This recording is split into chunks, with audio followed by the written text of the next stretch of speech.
Mga sangkay, pag-usapan po natin itong mga sa demonyong kanta or mga demonic songs na nagkalat ngayon sa ating mundo. Dahil ngayon mga sangkay, meron na naman pong sumisikat na isang kanta na pang demonic worship. Yan po ang ating aalamin ngayon para po maging paalala po ito sa ating lahat.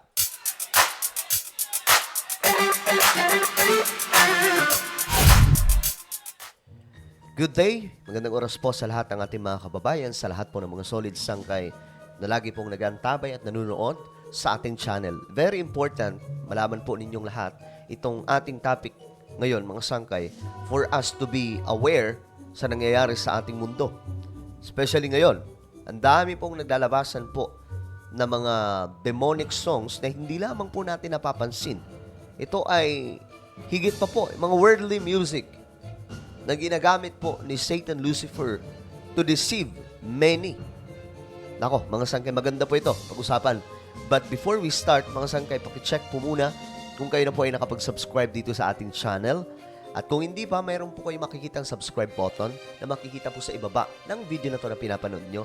Pindutin nyo lamang po yan, tapos i-click ang bell at i-click nyo po yung all. Ulitin ko, click the subscribe down below, click the bell, and click all. Okay, para lagi po kayong updated sa mga magaganda po nating topic. At kung kayo ay nasa Facebook, i-follow nyo po ang ating Facebook page at huwag nyo po yan kakalimutan. So, eto na nga mga sangkay. Nakita ko po itong post na tila baga nagwa-warning. Okay? Sa ating lahat. Ito po ay, I think, hindi ko masyado, I don't know kung kilala nyo po itong artist. Doja Cat. Mga sangkay, tingnan po natin yung mga larawan. Ayan. Diba? Tapos, ang sinasabi po nila dito mga sangkay, ito daw po ay art. Pero ito po ay part ng music, mga sangkay na ginawa niya. O, diba? Ayan. Ngayon, nakita ko itong post. Itong post, I don't care if they tell me too much or killjoy or as long as I nailed the worldly music. Let's have our discernment. Sometimes I find it weak to look at other brethren who are using worship concerts, church worship team, but sad to say they compromise bars and other places. Songs that are not glorifying God. Some believers, or most of them, are blinded. And they are happier to see because they believe it's okay. Because what they are looking at is what they are doing. That's right. Let's be careful of those things that God is using because we represent Jesus. We can be a role model to others who can't compromise or stumble on others. It's not feeling entitled. What I'm trying to say is we need to deny ourselves, work hard, not to dry with the help of the Holy Spirit. Appreciate the one who speaks the truth to you even though sometimes it hurts because that's where you heal. God's grace is too much when exposed now. But we still reason out just to make the wrong. Okay. Ngayon mga sangay, sobrang na-curious ako dito eh. Ayan, ito yung mga nakita po natin mga sangkay. Look at that. Ito po ay part. Napanood ko po yung music video. Ito po yun. Pakinggan nyo lang konti pero hindi ko po itutuloy. Ayokong ituloy na to kasi sobrang creepy ng kantang to.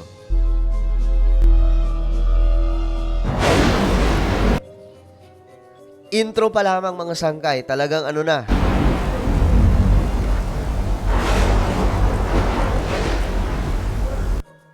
Okay, diretso na po natin dito.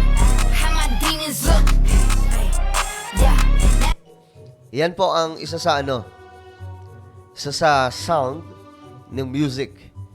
At bilang isang musikero mga sangkay, napansin ko dito na ang music, panghatak po talaga sa worldly music or demonic, something something very, very bad, mga sangkay, na pakiramdam habang pinapakinggan ko ang song na to. Kaya naman, wag nyo nang panoorin. Kasi dadagdag lang kayo sa views dyan sa music video na yan. Ang importante, aware po tayong lahat. At syempre, pag pinakinggan nyo yan, I don't know ano ang posibleng mangyari, no? Mas mabuti, mga sangkay, wag na. So, dito na lang tayo.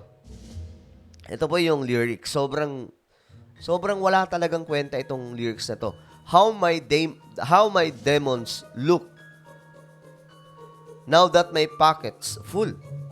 How my demons look now that basta sobrang walang kwenta, guys, itong song na to. Na nagpo-promote lamang po ng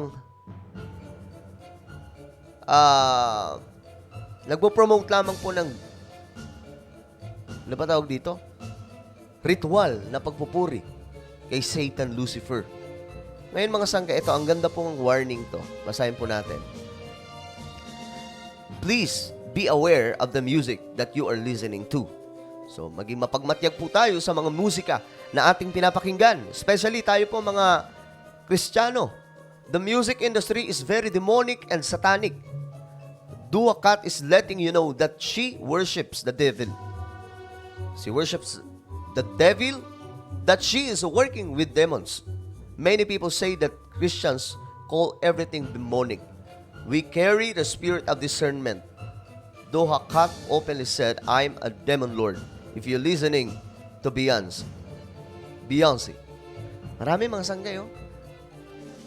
Well, ang dami po, hindi lamang po ito. Marami pa pong mga kanta ang nakaraan nga mga sangkay na itapik ko rin po yun dito sa ating channel about po sa mga artist na gumawa ng song that belongs to Satan.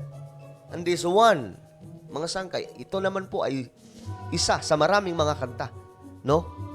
So, gaya ng sinabi po ni Doja Cat, I'm a demon lord. Asan kaya dito? Check po natin yung lyrics. I'm a demon lord. Sinabi ba niyan dito?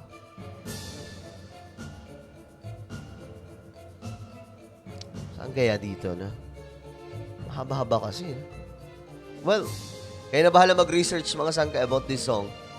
Basta ang point po dito kasi, ito po, kung babasahin po natin dito yung mga comment. Thanks, Doja, for reminding me to always pray every night. Thanks, Doja, for scaring me and wanting me to pray. Thanks for reminding me to go to church every Sunday. Ano po ang meaning dito, mga sangkay? Itong demonic song, sinasabi ng marami na salamat kasi ito ang nagtulay para ma-realize nila na kailangan po talaga nilang magsimba every Sunday, mag-pray sa lahat ng araw. Diba? Alam niyo, mga sangkay, ngayon, pansinin niyo to. Ang worldly music, nag-i-expand na nag-i-expand. Lumalawak ng lumalawak. And it's time for us na layuan ang mga musikang kahalintulad nito. Kahit sa Pilipinas, mga sangkay, sobrang daming mga musika na wala naman talagang kwenta. At kapag walang kwenta, automatic, mga sangkay, masasabi po natin, ito ay worldly music. At pag sinabing worldly music, tumutukoy po ito kay Satan Lucifer. Oh. Sino ba yung nagiging hari-harian dito sa mundong ibabaw? Eh, di ba si Lucifer? So, mga sangkay, ang dami pong mga songs na wala po talagang silbi. At kapag walang silbi, ito po ay nag-aalay papuri kay Satan Lucifer. Kaya nga, mga sangkay, matuto po tayong dumistansya sa mga musikang ganito. Ngayon kasi ang ginagawa po nila, pansinin nyo to, ang ginagawa po nilang pang-attract, panghatak sa tao, especially may social media, ay ang musika. Sa Pilipinas pa lang, mayroon pong sumisikat na mga kanta, di ba? May mga vlog, may isa pong vlogger gumawa ng song that is very, very demonic. Malaswa, mga sangkay. Wala pong kwenta. So, nasa generation na po tayo ngayon, mga sangkay, na eto na po, nakikita po natin kung ano po ang ginagawa ni Satan to deceive At para po ang tao maligaw. At ang nakakalungkot po dito mga sangkay, yung iba, inaakala po nila na art lamang po ito. No, guys. Malayong malayo po ang art. Sa isa na pong gawaing hindi maganda na nag-aalay na po kay Satan Lucifer. But what do you think, guys? Ano ang tingin nyo sa song na ito? Ang title po na ito mga sangkay ay, ito po. Ang title nito is Demons. Ayan. Title pa lang, di ba? Ano po ang inyong komento mga sangkay tungkol dito? I-comment nyo po sa ibaba. Siyempre ngayon, bago tayo mag-alisan, subscribe nyo po muna itong isa kong YouTube channel dito sa YouTube. Hanapin nyo po Sangkay Revelation. At kapag nakita nyo na, i-click nyo po yung subscribe, i-click ang bell, at i-click nyo po yung all. So, ako na po ay magpapaalam.